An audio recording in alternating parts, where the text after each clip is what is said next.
Okay, go to the next excerpt. He's going to interview some people on this huge ship that he's on. He next saw a likely subject for interviewing at the single seats counter near a wall. He was a thin quadruped with a large head and wearing a robe that Eldon recognized. It was a formal robe worn by scientists on Ben 2 from the Bendix system. Two of his forearms were holding a sparkling ball.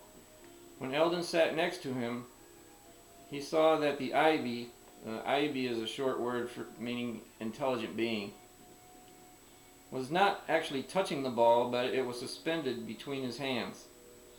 A third arm was holding a nutrient can with a tube running to the side of the IB's head. Eldon said hello to him. There was no response. He tried again.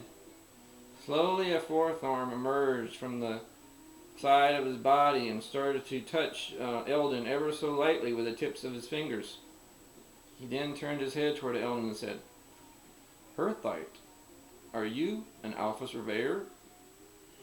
"No, I'm Eldon from Earth. I'm here with the Sing Sword delegation." "Sing Sword's here too?" he said with a note of surprise.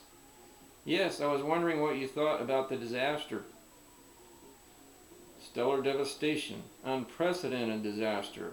His sparkling ball stopped rotating and he continued, "I am working on two possibilities. One is a catastrophic nuclear failure, an accident.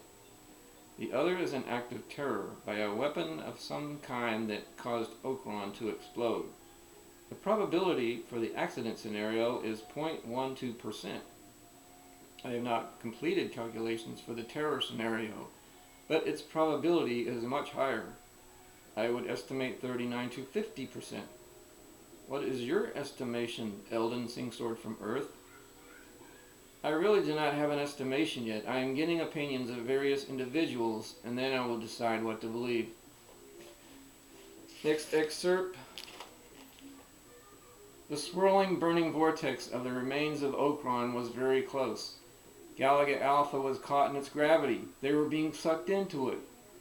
Galaga had lost its far orbital position and apparently had no means of propulsion now, no escape. To Eldon's knowledge, this had never happened before, not in Alpha Sector, and he found it extremely hard to believe that it was happening now.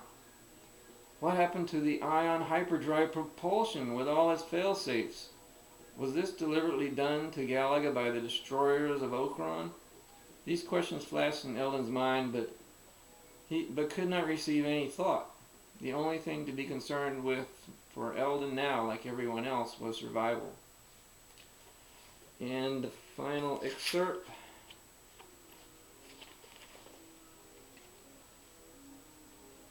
The planet, the horrible disasters. It was a real place he was allowed to see.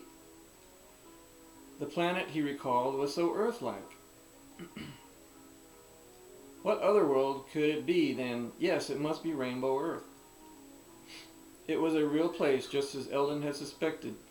A world of extremes, contrasts, and variety like no other.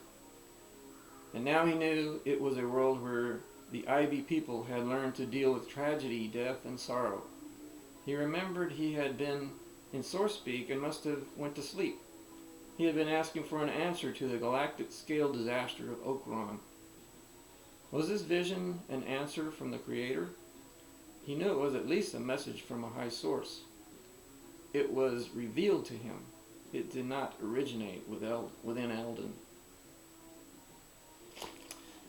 Well, that's it for this time. See you next time.